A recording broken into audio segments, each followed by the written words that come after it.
Next are, oh, and by the way, if you guys have any questions and it pertains specifically to a slide, you guys can stop me. Just put your hand up and I'll try to answer it. But general questions are probably best left till the end. So the next technique we use are endorser and artist instruments. Endorsers are people who are paid to play a certain brand. So if you're really famous, you're Van Halen, a lot of brands want you to play their guitar. They want you to play it in public, so little kids get excited or older guys get excited and say, oh my god, that brand must be really good. You play really fast. And it works. This works really well. It seems really stupid and obvious, but it works really well. I mean, why do brands pay guys like Morgan Freeman to go shill their insurance company? Do you honestly think Morgan Freeman sat down, looked at the best insurance companies, and thought to himself, like, shit, I got to buy some Geico? No, he didn't think that. He was paid to do it. You know he's paid to do it, but you still hold them in more respect after watching that ad because you know they paid a lot of money to do it. So they must be legitimate, right? So these guys have a lot of pull. They're really famous, and they get a lot of guitars for free. So if you're an endorser and you're an A-level endorser, you might get 10, 20 guitars a year for free. And that's a lot. These are worth a lot of money sometimes. They're worth more because these guys are famous.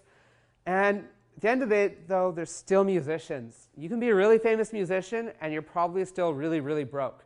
You don't have much money. It's unfortunate, but that's just the way things work. So again, these guys reach a lot of people. They're really famous, and they have no money, and they don't know how to make money. So what should they do? They have a lot of guitars. They could sell those, right?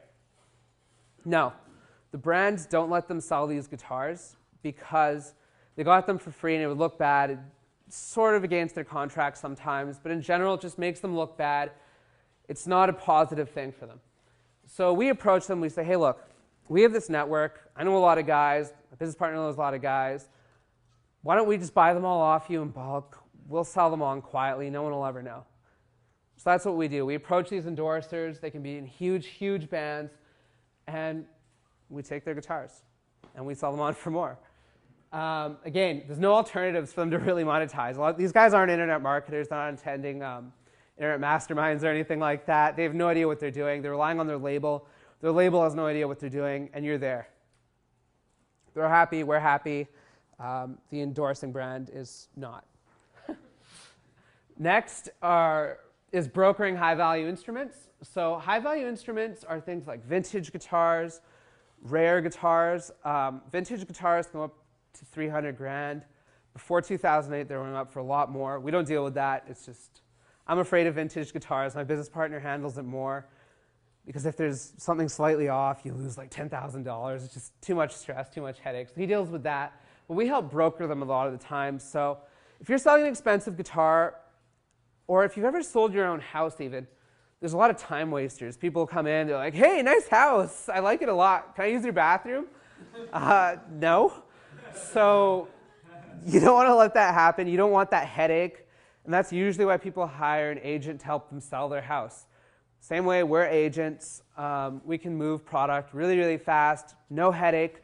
All of our guys are guys we've typically done tons of business with over the years. They're really safe. Again, there's not much work involved for the guy using us. He pays modest fees. It's really reasonable compared to what they pay to a dealer. And we have an insane reach. So next is these custom runs. These are my favorite. They're probably the only smart thing we've ever thought of. These, again, I mentioned these earlier. We'll go into our community, our Facebook groups, or forums. Even if we don't own the community, we have permission from the administrators. We're friends with them. They'll go in, and we'll come in, and we'll say, hey, you guys could have a guitar from X, Y, Z, any brand you want. Pick one. Name your price points, what you guys are comfortable paying, what you could come up with in a month, what you could come up with in 6 months with payments. And these people will answer your survey for free.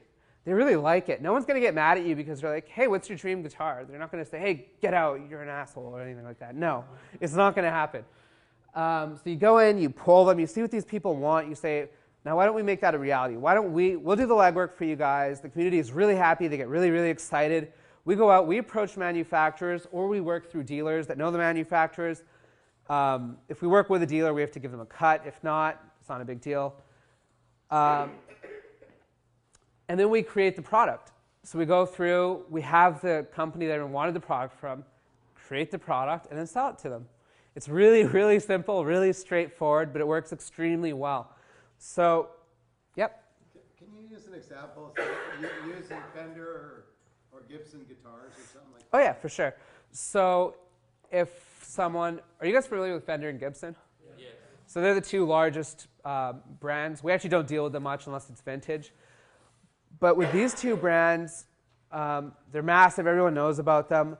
But they usually don't have much wiggle room with what they're making because it's in such huge quantities. So we might not use them most of the time. But if we did, it would have to be something where we sold 500 or 1,000 guitars. And we line it up with a dealer especially. We would get a kickback per guitar we sell. Plus, we charge a flat fee. And usually, we want a bonus. Who do you charge the flat fee to? So we charge it to the dealer if we're going through a dealer, or we charge it to the manufacturer if we're going through the manufacturer.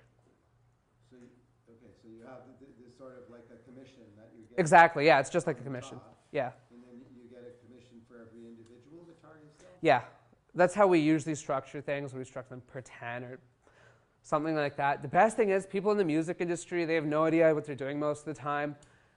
It's great. They're not really into sales. A lot of them just kind of get there by accident. It's a really small industry.